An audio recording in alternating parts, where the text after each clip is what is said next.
¿Qué pasaría si el secreto del mayor éxito profesional y personal no estuviera en trabajar más horas o sudar más en el gimnasio o enviar correos a las 3 de la mañana? Que eso se ve muchísimo hoy en día, desde luego. Sí, sí, es una plaga. Pues, ¿y si el secreto estuviera en tener la osadía de mirar fijamente a la parte más oscura de nuestra propia mente?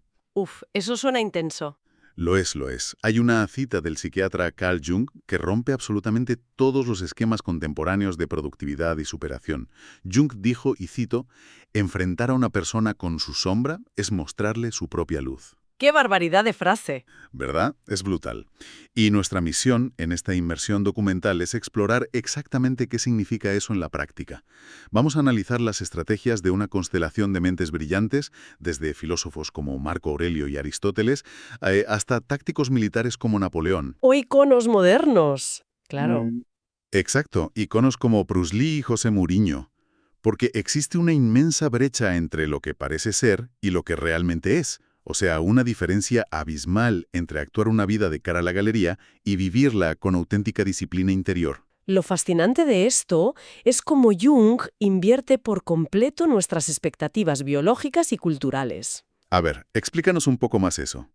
Pues habitualmente el ser humano cree que mirar hacia esa sombra, es decir, examinar las debilidades, las inseguridades o los miedos inconfesables, es un acto que debilita. Se percibe como una vulnerabilidad inaceptable. Claro, como que si lo miras le das poder, ¿no? Exacto, eso es lo que solemos pensar. Psicológicamente, la sombra es ese lugar donde reprimimos todo lo que no encaja con la imagen idealizada que queremos proyectar al mundo. La fachada que todos mantenemos. Eso es. Pero Jung sugiere que mantener esa fachada consume una cantidad gigantesca de energía psíquica. Es agotador. Al enfrentar lo incómodo, al mirar esa oscuridad, liberamos toda esa energía retenida. Y eso, sorprendentemente, es lo que ilumina. Madre mía, es un cambio de paradigma total. Totalmente. Esta exploración trata fundamentalmente de eso, de entender por qué la humanidad debe dejar de enfocarse obsesivamente en mantener una apariencia externa perfecta y empezar a comprender los mecanismos invisibles que realmente impulsan la excelencia. Vale, vamos a desgranar esto porque me parece vital. Si la energía se gasta en mantener la fachada, el primer gran error que cometemos al intentar mejorar en cualquier ámbito es enfocarnos exclusivamente en el esfuerzo visible. En lo que se ve desde fuera, sí. Eso es, en lo físico, en las horas frente a la pantalla. Es como, y aquí lanzo una analogía para quienes nos escuchan, es como gastar una auténtica fortuna en la carrocería de un coche de carreras súper llamativo, pero negarse a ponerle un motor que funcione. Me encanta esa imagen. Es todo chapa y pintura, pero sin potencia real. Exacto. Y hay una anécdota reveladora sobre Tommy Kono, que es una leyenda olímpica de la halterofilia.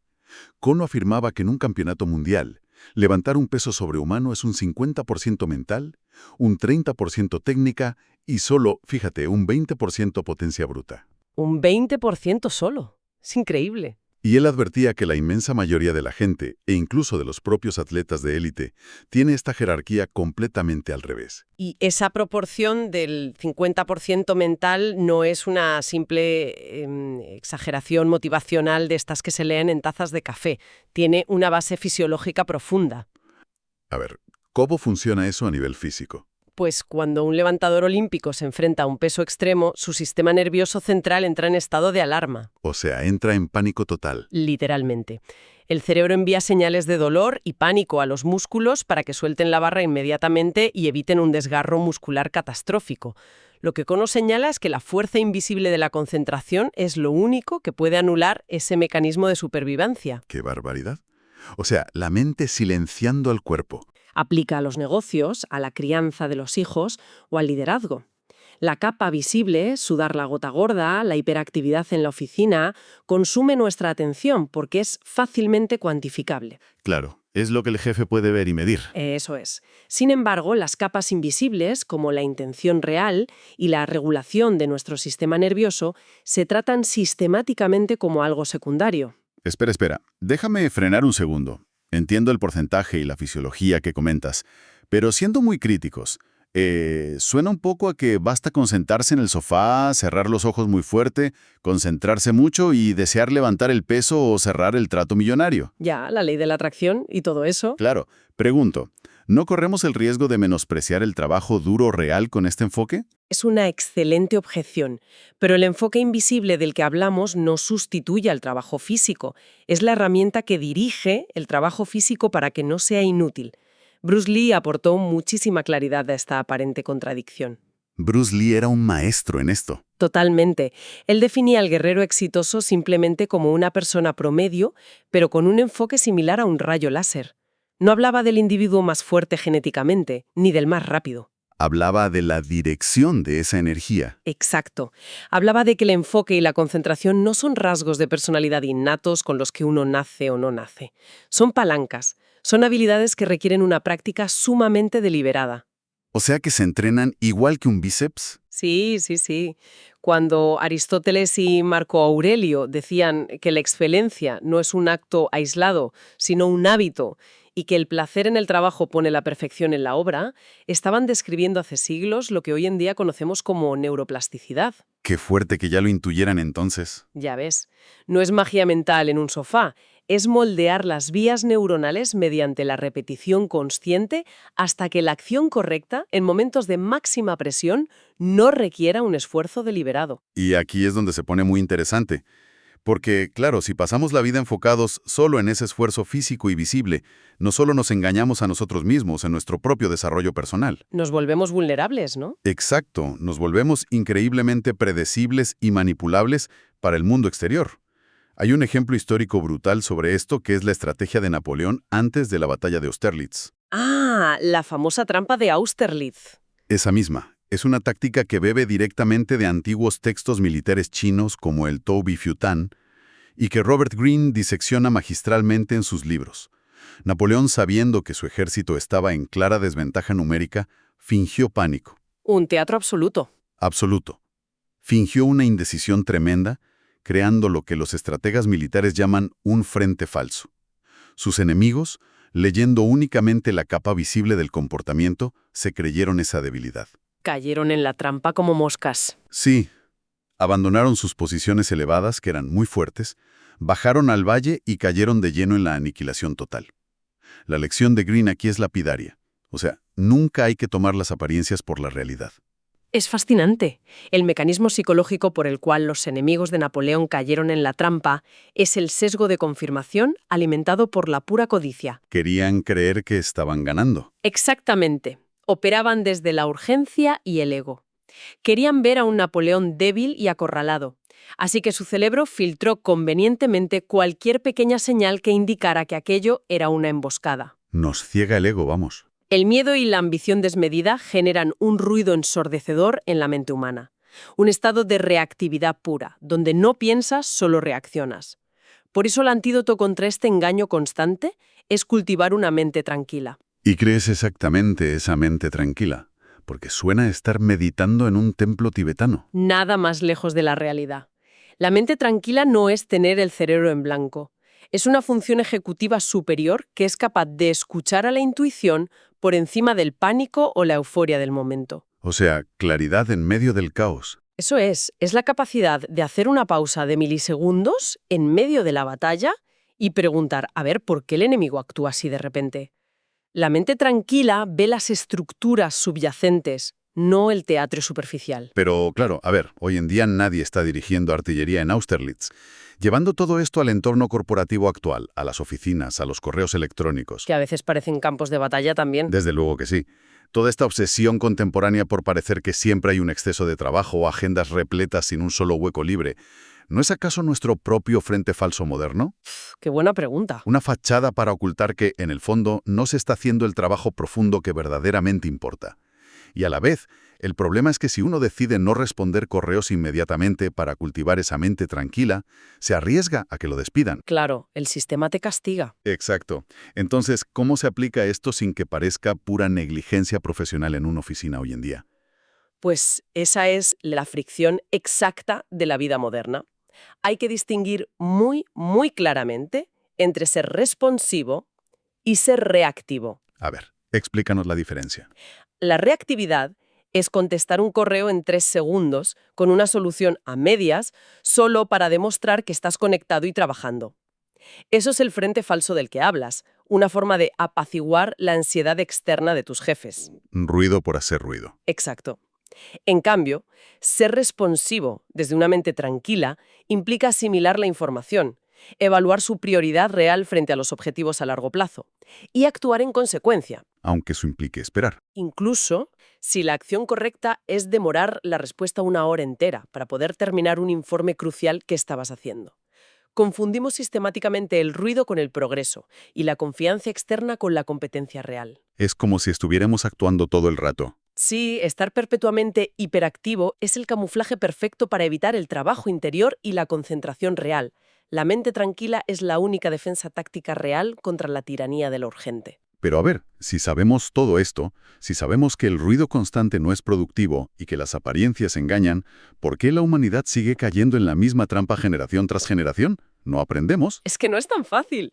Seth Godin introduce aquí un concepto fascinante para explicar esto, que son los sistemas invisibles. ¿Los sistemas invisibles? Sí, él explica que todo grupo humano, ya sea una corporación multinacional inmensa, un sistema educativo o hasta una familia, constituye un sistema cerrado que ejerce una fuerza gravitacional brutal sobre los individuos. Una presión social, digamos. Eso es, a través de expectativas y bucles de retroalimentación constante. Godin usa una frase perfecta para esto. Dice que el pez no ve el agua. Qué cierto, estamos tan inmersos que ni lo notamos. Exacto, y las consecuencias de no ver el agua son devastadoras para el carácter humano. Hay ejemplos históricos cristalinos sobre esto. Pensemos por un momento en el Senado romano bajo el mando de emperadores inestables o corruptos. Época complicada. Ya ves, aquellos senadores, que eran hombres de inmensa educación y supuestos principios férreos, optimizaron sus decisiones enteramente para garantizar su propia supervivencia personal y mantener su estatus. Salvar el propio cuello, básicamente. Exacto. Dejaron de lado por completo la valentía o la defensa de la República.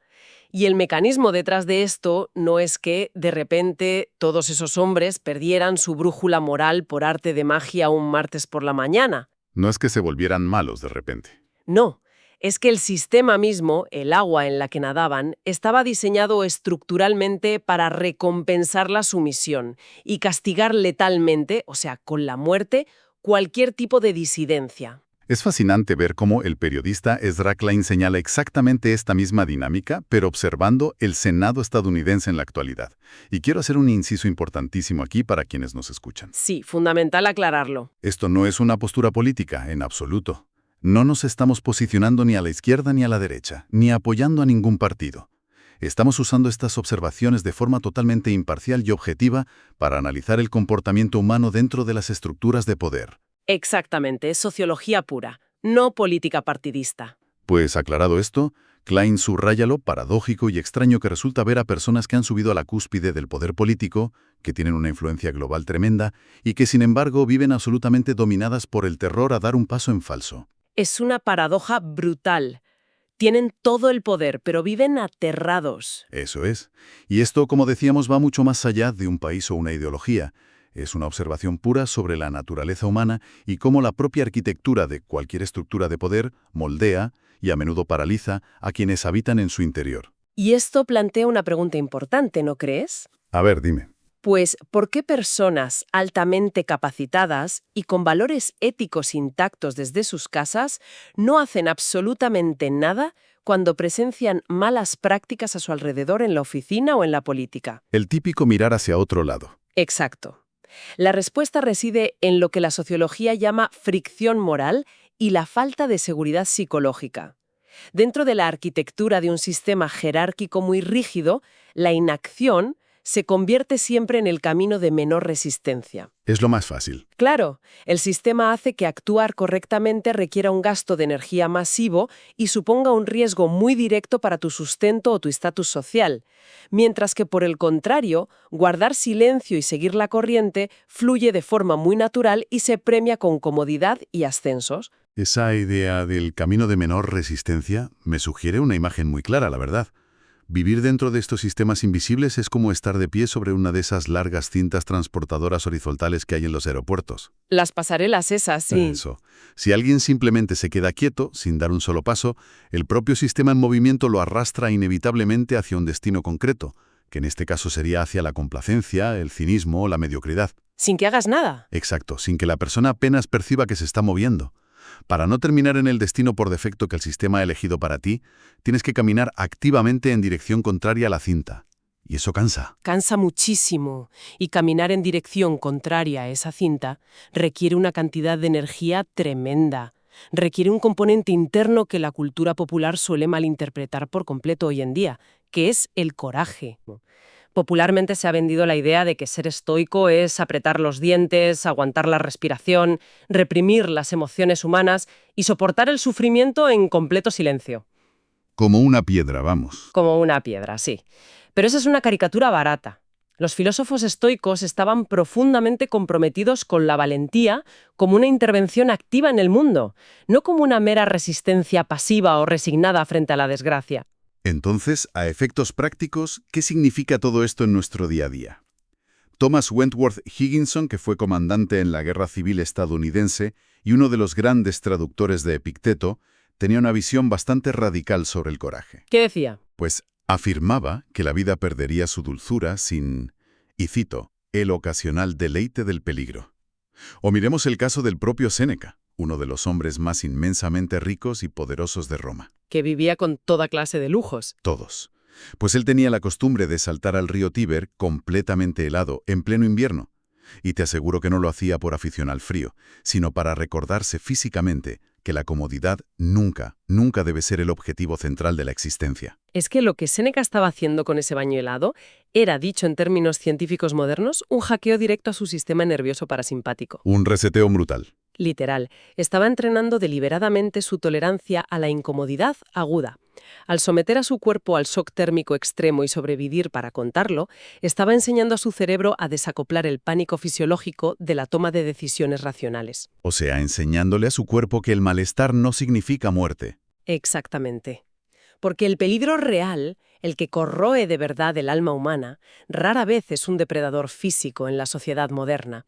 Volviendo a los senadores romanos o a los políticos modernos de los que hablábamos antes, el terror que los paraliza en sus despachos no es el miedo a que los devore un león en la arena de los gladiadores. Claro que no. Su vida física no corre peligro. El miedo es la ansiedad profunda a perder el estatus social, a perder la invitación a esa cena tan exclusiva, a perder el puesto en la junta directiva. Esa es la verdadera cobardía ordinaria, la que destruye el carácter desde dentro. Qué cierto. El escritor Pablo Coelho lo resume con una precisión que duele bastante. Dice, cuando digas sí a los demás, asegúrate de no estar diciéndote no a ti mismo. Uf, esa duele. Porque esa es la cobardía diaria. Son esos micromomentos que parecen irrelevantes en el día a día. Como callar durante una reunión de trabajo donde se está aprobando una estrategia claramente perjudicial simplemente por evitar la fricción con los superiores. Por no ser el pesado de turno. Exacto. O elegir no tener una conversación difícil con tu pareja o con un socio de negocios solo para mantener una armonía que en el fondo es totalmente artificial. Hay un proverbio demoledor que encaja aquí perfectamente que dice: uno de estos días es ninguno de estos días. ¡Qué gran verdad! Lo vas posponiendo indefinidamente. Siempre. Y la reflexión ineludible es si, al ir acumulando todos esos minúsculos y casi imperceptibles actos de cobardía diaria por mantener nuestro confort, el individuo no termina robándose a sí mismo la identidad y la vida que verdaderamente aspiraba a construir. Esa es la conexión fundamental de toda esta exploración. El coraje no es un rasgo reservado en exclusiva para la infantería en un campo de batalla en medio de una guerra. Es de andar por casa también. Es la herramienta psicológica indispensable para no traicionar los principios propios en las pequeñas interacciones cotidianas. Proteger tu propio criterio cuando esa cinta transportadora invisible te empuja hacia el conformismo y el cinismo requiere una valentía silenciosa, invisible, pero que tiene que ser absolutamente constante. Y claro, si se logra reunir ese coraje para caminar contra la cinta del sistema y frenar en seco, surge una encrucijada inevitable. El que hacemos después, ¿no? Eso es. ¿Hacia dónde dirigimos esa libertad recién conquistada? Porque salir del letargo requiere ambición, sin duda, Pero hay que distinguir urgentemente entre la ambición que destruye y la ambición que construye. Son dos bestias muy diferentes. Muy diferentes. Epícteto ofrece una definición de la belleza humana que resulta revolucionaria para entender esto. Él sostiene que la belleza no es una lotería genética, ni una simple posesión estética, sino que es una práctica continua. Algo que se cultiva día a día. Exacto. Es la templanza, el autocontrol, la búsqueda constante de la excelencia en tus actos. Establece que la persona verdaderamente hermosa y la persona moralmente excelente son, en su núcleo más profundo, la misma entidad. Es un paradigma maravilloso porque está basado enteramente en el carácter de la persona, no en su fachada. Y esto contrasta violentamente con la ambición insaciable, ese bucle de dopamina que devora a las personas hoy en día. La ambición tóxica, digamos. Sí, pensemos en las figuras que la historia o la cultura pop nos presentan constantemente como los arquetipos de éxito desmedido. Por un lado, tenemos la figura ficticia, pero súper representativa de Tony Montana en Scarface, Mítico.